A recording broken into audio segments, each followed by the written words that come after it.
بسم اللہ الرحمن الرحیم نحمده ونصلی علی رسولہ الکریم انا انزلناہ فی لیلۃ القدر وما ادراک ما لیلۃ القدر۔ اللہ تعالیٰ کی عادت ہے کہ اللہ تعالیٰ اس دنیا کے نظام کو مساوات کی بنیاد پہ اللہ نے اس نظام کو نہیں چلایا۔ سب ایک جیسے نہیں ہیں اس دنیا میں۔ اللہ تعالیٰ نے انسانوں کو تمام مخلوق پہ ترجیح عطا فرمائی ہے۔ پھر انسانوں میں بھی سب کو ایک جیسا مقام نہیں دیا۔ پیغمبروں کو اللہ تعالیٰ نے عام لوگوں پر فضیلت عطا فرمائی۔ پھر پیغمبروں کو بھی ایک جیسا مقام نہیں دیا۔ اللہ تعالیٰ نے پیغمبروں میں حضرت ابراہیم علیہ السلام، موسیٰ علیہ السلام، عیسیٰ علیہ السلام اور سید الانبیاء محمد صلی اللہ علیہ وسلم کو باقی پیغمبروں پر فضیلت عطا فرمائی۔ اور پھر ان چاروں کو بھی ایک جیسا مقام اللہ نے نہیں دیا۔ ان میں سب سے افضل مقام اللہ نے اپنے حبیب محمد صلی اللہ علیہ وسلم کو عطا فرمایا۔ تو جیسے اللہ تعالیٰ کی عادت ہے کہ انسانوں میں اللہ نے فرق رکھا، مخلوق میں فرق رکھا، تو اللہ تعالیٰ نے اسی طرح اس زمین کے خطوں میں فرق رکھا ہے۔ اس زمین میں سارے خطے ایک جیسے نہیں ہیں۔ مسجد کو اللہ نے عام جگہوں پر فضیلت دی۔ پھر مسجدوں میں مسجد اقصیٰ، مسجد نبوی اور مسجد حرام کو اللہ نے باقی مسجدوں پر فضیلت دی۔ اور ان تین مسجدوں میں بھی اللہ نے سب سے زیادہ فضیلت مسجد حرام کو دی جہاں بیت اللہ ہے، اور اتنی بڑی فضیلت دی کہ مسجد حرام میں ایک نماز کا ثواب 1,00,000 نمازوں کے برابر قرار دیا گیا۔ اور علماء کہتے ہیں صرف نماز ہی نہیں ہے بلکہ ایک نیکی کا ثواب اللہ نے مسجد حرام میں 1,00,000 نیکیوں کے برابر رکھا ہے۔ تو اسی طرح اللہ تعالیٰ نے جو اوقات ہیں، وقت ہیں، ان کو بھی ایک جیسا نہیں رکھا۔ اللہ تعالیٰ نے ہفتے کے دنوں میں جمعے کے دن کو ان بقیہ 6 دنوں پر اللہ نے فضیلت عطا فرمائی ہے۔ پھر اللہ نے مہینوں میں تمام مہینوں پر رمضان المبارک کو فضیلت عطا فرمائی ہے۔ آپ رمضان میں جب کوئی نیکی کرتے ہیں تو پورے سال کی نیکی ایک طرف اور رمضان کی نیکی ایک طرف، کئی گنا اجر اس کا بڑھ جاتا ہے۔ اسی طرح سے اللہ رب العزت نے پورے رمضان کو بھی ایک جیسا نہیں رکھا، بلکہ اللہ نے رمضان کے آخری عشرے کو پچھلے 2 عشروں پہ اللہ نے فضیلت دی ہے کہ رمضان کے آخری عشرے میں عبادت کا ثواب بقیہ 2 عشروں سے زیادہ ہے۔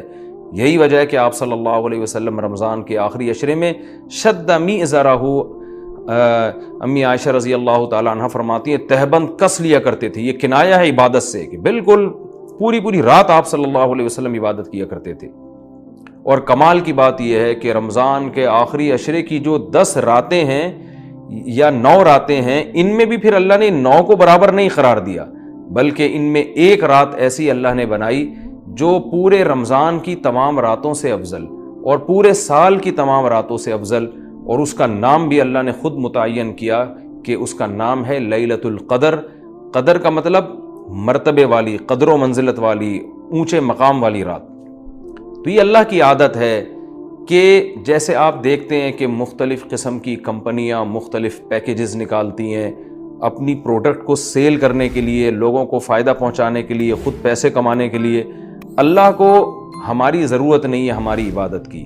اللہ کو اس بات کی ضرورت نہیں ہے کہ ہم اس کی عبادت کریں تو اس کو کوئی فائدہ ہوگا، لیکن اللہ ہمیں فائدہ پہنچانے کے لیے، ہمیں عبادت کی طرف لانے کے لیے، ہماری تربیت کے لیے کہ یہ کسی طرح کسی بہانے آ جائیں۔ جیسے دیکھیں مارکیٹوں میں سیل لگتی ہے نا، چیزیں سستی ہو جاتی ہیں، کمپنی کا تو اس میں اپنا مفاد ہوتا ہے، تو غریب سے غریب آدمی بھی اس سیل کی وجہ سے سستے میں وہ چیزیں خریدنا شروع کر دیتے ہیں۔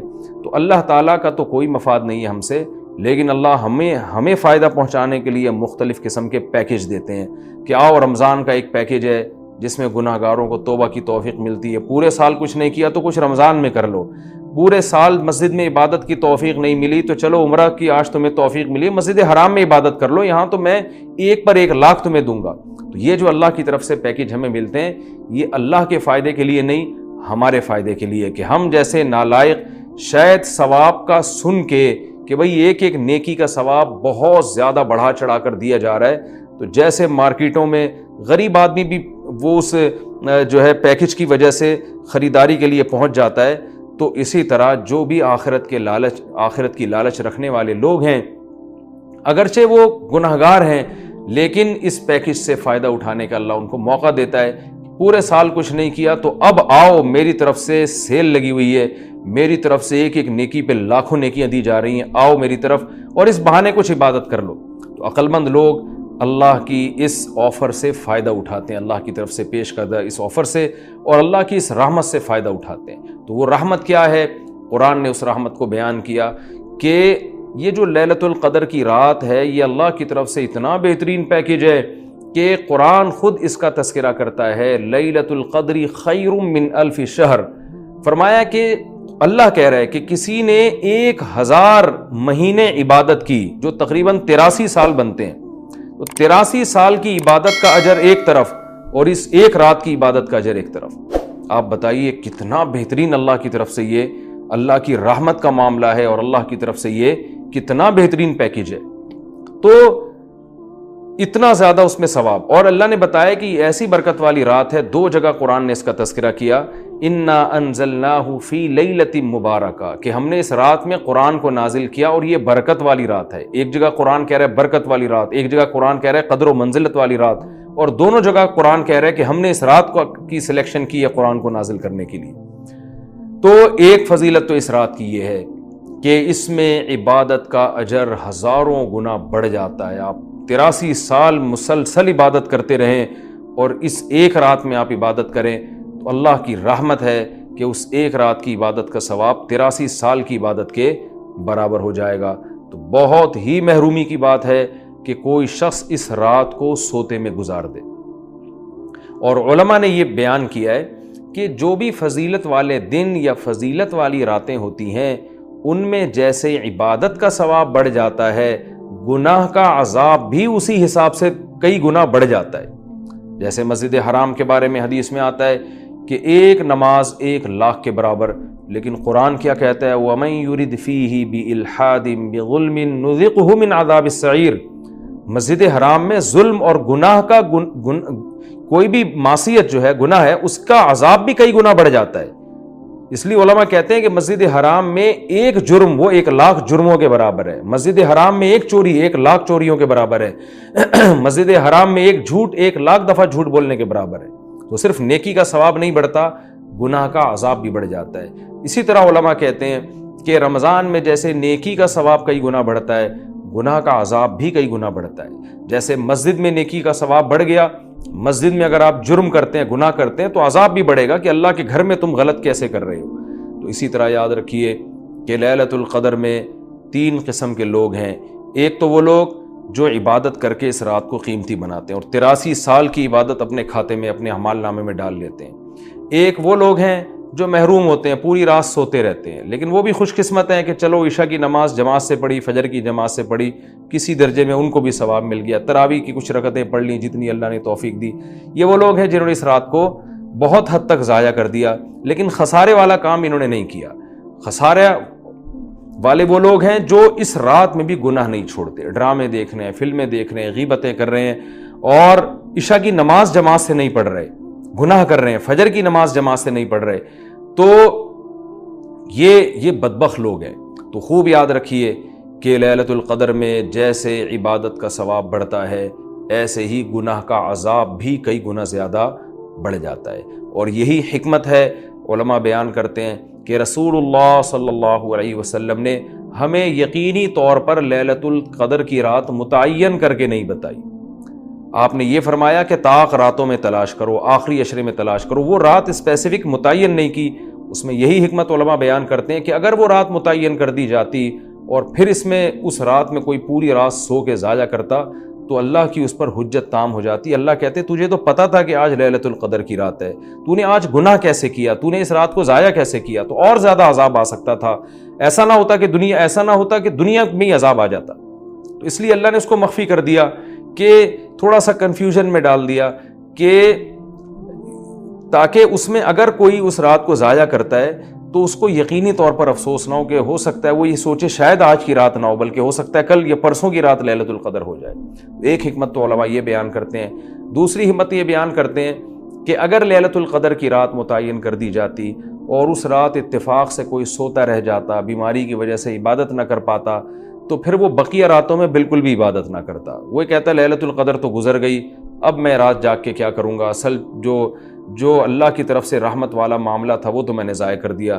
تو اللہ نے اس امت پر احسان کیا کہ بتا دیا بھائی آخری عشرہ ہے اور طاق راتوں میں امکان زیادہ ہے، تاکہ کوئی 21ویں رات کو عبادت نہ کر سکے تو اس کو یہ خیال نہ ہو کہ بھائی اب لیلۃ القدر کا چانس ہی ختم ہو گیا، بھائی ہو سکتا ہے 22ویں ہو سکتا ہے 23ویں ہو، تو اس لالچ میں، اس امید میں وہ 10 کی 10 راتیں عبادت کرے گا۔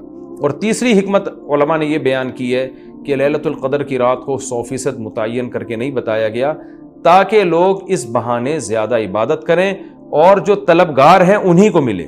اب جو آخری 10 عشرے میں یقینی طور پر پوری عبادت کرے گا اس کے لیے تو لیلۃ القدر یقینی ہے، جو آخری عشرے میں کچھ راتیں جاگے گا کچھ راتیں نہیں جاگے گا تو اس کے بارے میں امکان ہے کہ شاید لیلۃ القدر اس سے فوت ہو گئی ہو۔ ہاں، طاق راتوں میں جو عبادت کرے گا، تمام طاق راتوں میں، 21ویں میں، 23 میں، 25 میں، 26ویں، 27ویں رات، 29ویں رات، تو اس کے بارے میں بھی امکان ہے کہ وہ لیلۃ القدر کو پالے گا۔ تو اللہ تعالیٰ یہ چاہتے ہیں کہ جو پورے آخری عشرے میں تمام طاق راتوں میں خاص طور پر عبادت کریں ان کو لیلۃ القدر ملے۔ تو اگر اللہ رات متعین کر دیتے تو پھر تو ہر آدمی اس لیلۃ القدر میں جاگ لیتا، لیکن اللہ نے نظام ایسا بنایا کہ بھئی جو طلب کرے گا اور تمام راتیں جاگے گا اس کو تو یقینی طور پر لیلۃ القدر ملے گی، اور جو تمام راتوں میں عبادت کا اہتمام نہیں کرے گا تو اس کے لیے معاملہ مشکوک ہے، امکان ہے کہ مل جائے، امکان یہ بھی ہے کہ نہ ملے۔ تو اس لیے بھی علماء کہتے ہیں کہ لیلۃ القدر کی یقینی طور پر تعیین نہیں کی گئی۔ بہرحال بہت کثرت سے اس بارے میں روایات ہیں جن میں آتا ہے کہ رمضان کے آخری عشرے میں اور رمضان کی طاق راتوں میں خاص طور پر آپ صلی اللہ علیہ وسلم نے فرمایا کہ لیلۃ القدر کو تلاش کرو۔ تو ہمیں لیلۃ القدر میں کرنا کیا ہے؟ اس میں کچھ بدعتیں بھی پھیلی ہوئی ہیں، جتھے بنا کے مسجدوں میں جانا اور اجتماعی عبادتیں کرنا، یہ تمام چیزیں اسلاف سے ثابت نہیں ہیں، اور ان کو دین سمجھ کے کریں گے یہ بدعت ہو جائیں گی، سنت سے دور ہیں یہ سب چیزیں۔ انفرادی عبادت ہونی چاہیے، نماز کا کوئی الگ سے مخصوص طریقہ ثابت نہیں ہے لیلۃ القدر کی رات میں، جو طریقے سے عام آپ نمازیں پڑھ رہے ہیں وہی اسی طریقے سے، یہ نہیں کہ پہلی رکعت میں یہ صورت، دوسری میں یہ صورت، یہ تمام چیزیں لوگوں میں پھیلی ہوئی ہیں، یہ بدعت ہے، ان کا حقیقت سے سنت سے کوئی تعلق نہیں ہے۔ تلاوت کریں، دعائیں مانگیں اور تہجد کی نماز پڑھیں، جتنے نوافل اللہ آپ کو توفیق دیتا ہے، آپ جیسے عام معمول ہے نوافل پڑھنے کا اسی طرح پڑھیں، اور بہتر ہے گھر میں عبادت کریں۔ گھر میں اگر مشکل ہو رہی ہے تو مسجد میں بھی جا سکتے ہیں، لیکن نوافل گھر میں پڑھنا یہ مسجد میں پڑھنے سے زیادہ افضل ہے۔ مسجد میں شور شرابہ کرنا، لیلۃ القدر کے نام پہ جتھے بنا کے بیٹھنا، پھر لیلۃ القدر کی رات پہ پوری رات پروگرام چلنا مسجدوں میں، یہ سب چیزیں لوگوں کو عبادت سے غافل کرنے والی ہیں۔ بیان بھی ہونے چاہیے مختصر، آدھا گھنٹہ ہو گیا، 1 گھنٹہ ہو گیا، باقی وقت عبادت میں لگانا چاہیے۔ دوسری بات یہ کہ اتنی کثرت سے عبادت کرنا کہ آپ کا دماغ ہی خراب ہونا شروع ہو جائے، نیند سے حالت خراب ہو جائے، تو یہ بھی ٹھیک نہیں ہے۔ کچھ دیر آرام بھی کرنا چاہیے تاکہ جتنی عبادت ہو وہ طبیعت میں نشاط کے ساتھ اور فریشنس کے ساتھ ہو، آپ اس میں ٹینشن میں نہ آ رہے ہوں۔ اور ایک اہم بات یہ بھی ہے کہ اصل عبادت گناہ چھوڑنا ہے۔ آپ صلی اللہ علیہ وسلم نے لیلۃ القدر میں ہمیں جو دعا سکھائی ہے اس دعا کا مفہوم بھی یہی ہے۔ صحیح حدیث میں دعا آتی ہے کہ لیلۃ القدر میں یہ دعا مانگو، اللہم انک عفو تحب العفو فاعف عنا، اے اللہ تو سراپا معافی ہے، معافی کو پسند کرتا ہے، ہمارے گناہوں کو معاف کر دے۔ اس سے پتہ چلتا ہے کہ لیلۃ القدر میں نبی ہمیں یہ سکھا رہے ہیں، یہ سمجھا رہے ہیں کہ گناہوں سے توبہ کرنی ہے، معافی مانگنی ہے۔ ظاہر ہے جس جرم سے معافی مانگی جاتی ہے تو اسی بیس پہ مانگی جاتی ہے نا کہ آئندہ آپ چھوڑنے کا عہد کر رہے ہو۔ آپ نے کسی کا دل دکھایا، کسی کو ٹینشن دی، اب آپ اس سے سوری کر رہے ہیں، وہ کہتا ہے ٹھیک ہے آئندہ ٹینشن نہیں دینا، آپ کہتے ہیں دوں گا تو میں آئندہ بھی تمہیں ٹینشن، تو وہ کہے گا پھر یہ تو معافی نہیں، یہ تو معافی کے نام پہ مذاق ہو گیا بھائی۔ تو نبی جو ہمیں دعا سکھا رہے ہیں اس میں اصل بتا رہے ہیں کہ لیلۃ القدر کی رات میں اللہ سے دعائیں مانگ کر توبہ کرنی ہے۔ تو اس رات میں آپ عبادت کریں، اللہ سے دعا مانگیں، اور دعا کیا مانگیں کہ اللہ جو گناہ ہماری زندگی میں ہیں ان سے ہم توبہ کرتے ہیں اور آئندہ ہمیں ان سے بچنے کی توفیق عطا فرما۔ گناہ کیا ہے؟ نمازوں کا قضا کرنا، داڑھی کاٹنا، خواتین کا بے پردگی کرنا، اور سود لینا، بہنوں کی وراثت نہ دینا، اور جاندار کی جو تصویریں آج کل لوگوں نے گھروں میں ڈیکوریشن کے طور پر تصویریں لگائی ہوئی ہوتی ہیں، یہ سب ناجائز ہیں۔ آپ صلی اللہ علیہ وسلم نے فرمایا ان من اشد الناس عذابا یوم القیامۃ المصورون، کہ سب سے سخت ترین عذاب قیامت کے دن تصویر بنانے والے کو ہوگا۔ ڈیجیٹل کیمرے کی تصویر میں تو بہت اچھا خاصا علماء کا اختلاف ہے کہ ہماری رائے یہ کہ تصویر میں داخل نہیں ہے، لیکن جو پرنٹڈ تصویر ہوتی ہے اور کسی شرعی عذر کے بغیر ہو، ایک تصویر کسی ضرورت سے ہوتی ہے، بلا وجہ شو بازیوں کے لیے اپنے باپ داداؤں کی تصویریں دیواروں پہ سجانا، یہ فیشن ہمارے یہاں بنتا چلا جا رہا ہے، اور جو بت بنے ہوئے ہوتے ہیں تصویر کے نام پہ وہ بھی اسلام میں حرام ہے۔ تو ان سب چیزوں سے ہمیں لیلۃ القدر میں توبہ کرنی ہے، شراب سے، زنا سے، بدنظری سے، والدین کی نافرمانی سے، رشتہ داری توڑنے سے۔ آپ صلی اللہ علیہ وسلم نے فرمایا جو خونی رشتوں کو توڑتا ہے وہ جنت میں داخل نہیں ہوگا۔ لیلۃ القدر کی رات میں آپ اپنے خونی رشتوں کو منا لیں۔ اس رات میں آپ اگر رشتے کو جوڑیں گے اس کا ثواب کئی گنا زیادہ ملے گا، اس کی برکتیں بہت زیادہ ہوں گی۔ تو اس رات میں صدقہ خیرات بھی کرنا چاہیے، اور ان تمام جرائم سے، نماز چھوڑنے کا گناہ، سود کا گناہ، وراثت کھانے کا گناہ، جو بھی ناپ تول میں کمی کا گناہ، آپ اگر کسی ادارے میں جاب کرتے ہیں، آپ تنخواہ پوری لے رہے ہیں مگر آپ کام میں ڈنڈی مار رہے ہیں، یہ خیانت ہے جس سے قرآن نے روکا ہے۔ یہ بھی ایک جرم ہے، اس جرم سے بھی ہم نے اس رات میں توبہ کرنی ہے۔ اگر کوئی کرایہ دار مالک مکان کے گھر کو امانت کے طور پہ استعمال نہیں کرتا، یہ بھی امانت میں خیانت ہے۔ اور اگر مالک مکان کرایہ دار کو تنگ کرتا ہے، یا کرایہ دار مالک مکان کو ٹائم پہ کرایہ نہیں دیتا، یہ بھی جرم ہے جس کو قرآن بیان کرتا ہے امانت میں خیانت۔ تو جہاں بھی دو آدمیوں کا معاملہ ہو رہا ہے اور اس میں آپ ڈنڈی مار رہے ہیں، یہ بہت بڑا جرم ہے۔ قرآن میں اہل جنت کی یہ صفات بیان نہیں کی گئی ہیں۔ تو اخلاق کو اپنے درست کرنا، آپ صلی اللہ علیہ وسلم نے فرمایا منافق کی 3 نشانیاں ہیں، بات کرتا ہے، جھوٹ بولتا ہے، امانت دی جائے تو خیانت کرتا ہے، اور جب کسی سے بحث مباحثہ کرتا ہے تو گالم گلوچ پہ آ جاتا ہے۔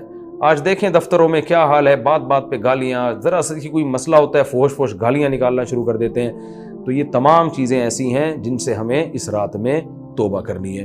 اللہ تعالیٰ سے دعا ہے کہ لیلۃ القدر کی رات اللہ ہم سب کے لیے خیر اور برکت والی بنائے، اور اس رات میں ہمیں عبادت کی توفیق عطا فرمائے، اور اس رات میں ہمیں گناہوں سے سچی توبہ کی توفیق عطا فرمائے۔ وما علینا الا البلاغ۔